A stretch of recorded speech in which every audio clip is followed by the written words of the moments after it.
Chapter 10, page 59. On Sunday afternoon, I wrote another blog post. When you have a malformation, yuck, I hate that word, like I do, you definitely have to deal with the usual looks. The most popular looks I get is the one I like to call the I'm so cool nothing phases me, not even your missing arms look. These are the people who pretend they don't notice my missing arms. You could also call this the sure I'm totally used to seeing people with no arms look, or the I have tons of armless friends look. Those people are just way too blasé about it. I mean, come on, you really don't notice my missing arms? Because I can tell you do by how you refuse to look at my torso like the whole sun is sitting on my chest. Just go ahead and look. For goodness sake, look and ask questions if you want. Those people try way too hard. Then there's the look I like to call, oh my gosh, I'm staring at your armless area. Just kidding. No, I'm not. Now I'm staring. No, I'm not. These are the people I can clearly see are staring at me out of the corner of my eye, but as soon as I look at them, they look away. Seriously, people, you're not fooling anyone. Just keep on staring. It's okay to be curious. Everyone is. There's also the dreaded pity look. The, oh, you poor thing with no arms look. Those people not only look at me, but they give me a pitifully sad smile when I make eye contact with them. They should save those looks for starving homeless orphans. Being armless isn't that bad. And then there is the worst look of all. I have to deal with it because it almost always comes from little kids who haven't learned manners yet.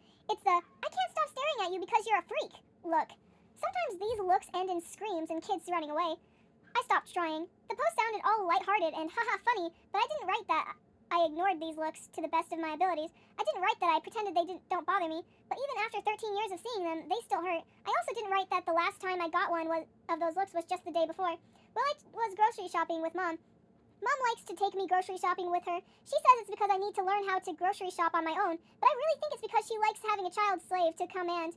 So Mom basically makes me handle all the groceries in the store. I have to get the canned tomatoes from the bottom shelf, the soy sauce from the top shelf. I'm so flexible, it would blow your mind. The cereal from the middle shelves, the bag of apples from the produce department. We go with bagged produce, so I'm not putting my feet all over the fresh food in front of people. And yes, even the rotisserie chicken. The rotisserie chicken was sort of a disaster, but that's not the point of this story. The fact that it takes us 3 hours to grocery shop isn't the point either. Sometimes I wish Mom had some other hobby besides teaching Avon how to do stuff. So I was in the cereal aisle trying to slide this box of corn puffs out from the shelf with my foot. I had just finally gotten it wedged between my head and shoulder, but as I stood up and turned to drop it into the cart, I caught this little girl standing in the aisle giving me the dreaded, I can't stop staring at you because you're a freak look. I stared back at her for a moment. You got a problem with corn puffs? I said. Her mom's head shot up from reading the label on a box of instant oatmeal. She saw that was going on and grabbed her cart and daughter and scurried away.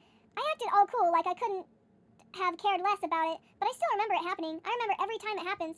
When I was done writing my post, Dad asked me to help him put some fresh paint on the flat wooden pictures standing by the front entrance of the park. The kind with cutouts people can stick their heads through for photographs. I seriously doubted anyone took pictures with the faded wooden figures. But I agreed to go with him because I'm such a good daughter.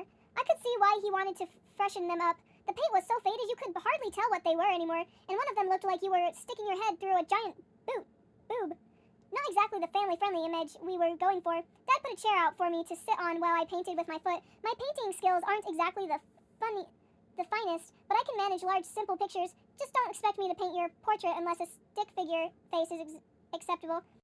As I worked on turning the boob back into a small hill with a barrel cactus on top of it, I saw Connor walking over the bridge that connected the parking lot to the park.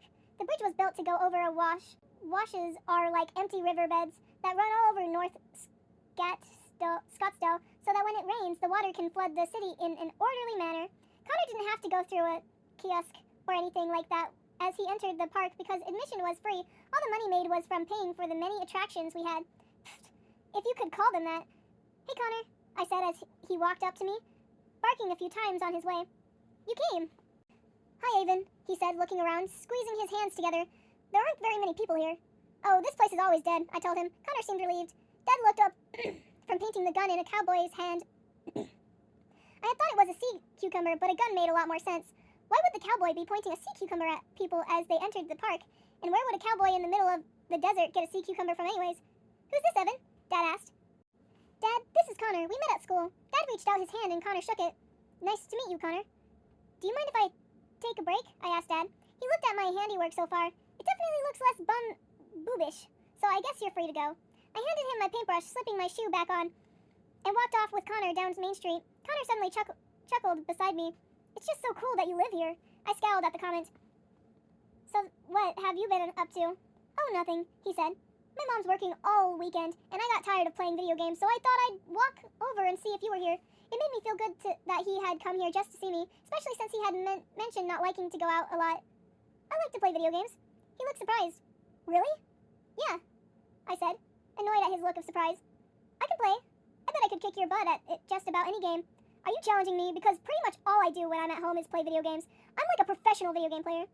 Well, we'll just see about that, I said. Does your mom always work on the weekends? He shrugged. Yeah, she works all the time. She has 2 jobs. He shrugged again, and I realized this shrugging was another one of his tics. I wondered how many different tics he had. What does your mom do? I asked. She's an ER nurse. That's cool. I guess, Connor said. Except I never get to see her. I'm sorry. I didn't know what else to say, so I walked up to the porch of the soda shop and sat down. In one of the rocking chairs, Connor sat beside me. I tried to think of something else to talk about. My mom took me to this cool instrument museum yesterday. Have you ever been there? Connor shook his head. I don't get out much. Do you play any instruments? He shook his head again and barked. No. I waited for him to ask me if I did. He didn't, and I figured it was because he assumed I couldn't. I play. I hadn't meant to say it with quite so much sass. He looked surprised again, of course. Why were people always surprised I could do stuff? I bet I'd get surprised looks if I told people I could breathe air without help or swallow my food or pee in the toilet. What do you play? He asked. Guitar. With your feet? No, with my belly button. Connor's eyes widened. Then he pursed his lips in a little smirk. You're joking again, aren't you? Yes, I play with my feet, not with my belly button. Awesome, he said, rocking in his chair and blinking his eyes rapidly. He did look impressed. Play for me sometime. Play for me sometime? I've got to see you play with your feet. I shifted in my seat. Sure. I didn't tell him I also wrote my own music and sang in 5th grade. I had come to the realization that it was far more productive for me to channel my creative storytelling into songwriting than to only use it to shock people with morbid horror stories about my armlessness. I had written several songs since then. Most of them were pretty bad, like Take an Ice Pick to Your Own Ears. Bad. A song I wrote about learning how to put my first bra on immediately comes to mind. A couple were possibly worth playing, but the only people I had ever played for were my parents. Do you ever see your dad? I asked him. His expression turned somber, and I was instantly sorry I had asked. Not much. That's too bad. I rocked in my chair beside him. He and my mom used to fight about me all the time. He looked out at Main Street as he spoke. He didn't understand why I couldn't just hold my tics in. It made him angry. He always said to me, Connor, why don't you just knock it off? Look at how upset you're making us. Just stop it. And my therapy bills were expensive, and my dad didn't want to pay for them anymore. He wanted me to just take the meds and stop ticking, but they made me feel awful. I think my dad would have done anything to just stop my tics, and when he realized they weren't going to stop, he couldn't deal with it, so he left. I'm sure your parents had problems that had nothing to do with you or your tics, I said, thinking Connor's dad sounded like a real jerk. All their fights were always about me, my tics, my bills. I can see why they can't stand me. I can't stand myself most of the time. I wish I could hold the tics in and pretend to be normal. I didn't know what to say to that. I was sure Connor was wrong about his parents. I couldn't imagine parents being like that. I'm sorry. I wish I could grow arms and pretend to be normal. The corner of his mouth tipped up a little. I still don't completely understand why you can't hold your tics. I still don't completely understand why you can't hold your tics in. I know you said it hurts, but why? Connor thought for a moment. You know when you get that tickle in your throat and you really want to cough, you can concentrate really hard on holding it in, but it's so uncomfortable and eventually you just have to cough. That's what it's like to not tick. Like this painful feeling in my chest builds and grows up to my throat until I just have to bark, or it builds in my eyes until I just have to blink to release it. Then it builds again and again. It never goes away for long. It always builds again. Oh, I said. That's really weird. Why does it do that? Connor shrugged. It's some kind of malfunction in my brain. Can you get brain surgery? Connor laughed. That seems a little extreme. I guess they can do surgery, but only if the Tourette's is super bad and dangerous. I can live with mine, so I'm not going to do any brain surgery. That would be scary. Oh, I guess that would be pretty risky. I grinned at him. I don't think I would do an arm transplant, even if it were possible. Could have some scary side effects. Connor raised his eyebrow. Oh, really? Oh, yeah? What kind of scary side effects? Like, what if the arms came from a serial killer and they just had to keep killing people, even on someone else's body? Or the arms were too dead and then I had these zombie arms attached to my body? Too dead? Yeah. Or what if they had naked lady tattoos all over them? Or if they had a terrible nail fungus that slowly spread and took over my whole body? You've thought about this a lot, I sighed. You have to think about these things in case the opportunity ever arises. I glanced over at the petting zoo and saw Spaghetti sticking his mutant head over the fence. I wondered if he was looking for me. I visited him several times a day to pet him with my foot and tell him how adorable he was. For his self-esteem, since none of the other kids wanted to pet him, I felt like it was my sole responsibility to improve his ego. Come on, I said, sitting up from my rocker. I want you to meet someone. Connor followed me across the street. I stopped when I reached Spaghetti and nuzzled my face to his. This is Spaghetti. Connor patted Spaghetti's head without flinching. He's cute. Spaghetti is a mutant, I said, kissing his head. Like me. You shouldn't say that about yourself. Connor gave me a stern look, like he was my dad. I didn't mean a creepy mutant, I said. We're like cool. Connor smiled. Oh, well, that's okay. We left Spaghetti and walked back to the soda shop. Henry stepped out onto the porch. I thought I saw you out here, Evan, he said. Hi, Henry, I said. This is my friend Connor. I felt a little warm fuzzy in my chest when I used the words, my friend. Henry smiled at Connor and then turned back to me. You ready for the next rodeo? I glanced at Connor. I'm not going to be in any rodeo. Henry laughed. That'll be the day, he said. A rodeo without Evan! Well, say hi to Joe for me. He started to walk back inside. I don't know any Joe, I called to Henry. Do you know Joe? Henry just chuckled again and did that same little hand wave like he had when I told him I didn't know anything about tarantulas. You're such a jokester, he said, then turned and went back into the soda shop. That was weird, Connor said. Who's Joe?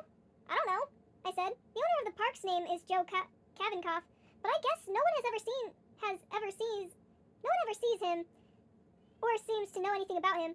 The accountant told my parents he never visited the park. I leaned in and lowered my voice. And get this, pictures of the Cavenkoffs in the museum have been removed. That is strange, Connor said. I wonder why. I don't know. I found this old shed behind the buildings, though. It has 7 "Do not enter" signs on it, and an old broken handle that was padlocked. I couldn't get the doors open, but you might be able to. You want to try? Connor nodded excitedly. Yeah, let's do it. I led him down the short trail until we reached the old wooden shed. It looked like it was on the verge of collapse, much like several of the other buildings at the park. See all the signs? I said. Cool. I wonder what's in there. After a few tugs and grunts, Connor was able to slide the door open enough that we could squeeze through the opening. I scraped my nose a bit on the old wooden door, and I hoped I didn't get any splinters on my face. Getting them out wouldn't be fun. Connor and I looked around at the stacks of boxes, the piles of junk, the shelves stuffed with old books and papers and props. Where do we even begin? I said. I looked up and saw a box perched on top of one of the old bookshelves. The writing on it was faded and water-stained, but I could just barely make out 3 letters. A-V. A water-stained space, and then an N. Check out that box up there, I told Connor. He looked up and read the letters. AVN? We stood a moment in silence before Connor barked, startling me. Evan, he cried. I snorted. Of course not Evan, I thought for a moment. Cavenkoff! Oh, right. Connor smacked himself in the head. Stupid. He stared at it a while. How do we get it down? I looked around the room for a ladder or something. I could try headbutting it off the shelf, I said. Connor laughed. If we can find something for me to stand on, I think I can get it down. We found a little table covered in old documents in one corner of the room. Connor moved the papers off it and dragged the table to the bookshelf. He climbed up and brought the box down, then placed it on the table and opened it. This stuff is old, he said, pulling out a book that looked like it had been soaked in water and left to dry out in the heat repeatedly. Though it was badly damaged, we could make out the big, hairy tarantula on the cover. More tarantula stuff, I mumbled, studying the cover. What's the deal with tarantula stuff? Connor asked. Someone here was really into them. There are tarantula pictures in the soda shop and a tarantula display in the museum. Connor pulled out another book, a sketchbook. The pages made brittle crinkling sounds as Connor turned them. Careful, I told him as a corner of one page broke off. We studied the sketches. There were several drawings of horses and stagecoach paths, and of course, of tarantulas. There was also a detailed sketch of a necklace with a blue stone in it. Connor pointed at the date on one of the pictures. 1973. Someone made these over 40 years ago, he said. We looked through the rest of the box and found some horse figurines, an old hairbrush, and a glass case that reminded me of an aquarium. Why would there be an aquarium all the way of all things in here? I said. He shook his head. Maybe it's for something else? I carefully turned the fragile pages of the sketchbook with my toes and stopped on a sketch of a tarantula. It was quite lifelike. Someone had spent a lot of time sketching every tiny hair on each of the 8 legs. Someone who clearly had a serious interest in these giant spiders. I think you're right.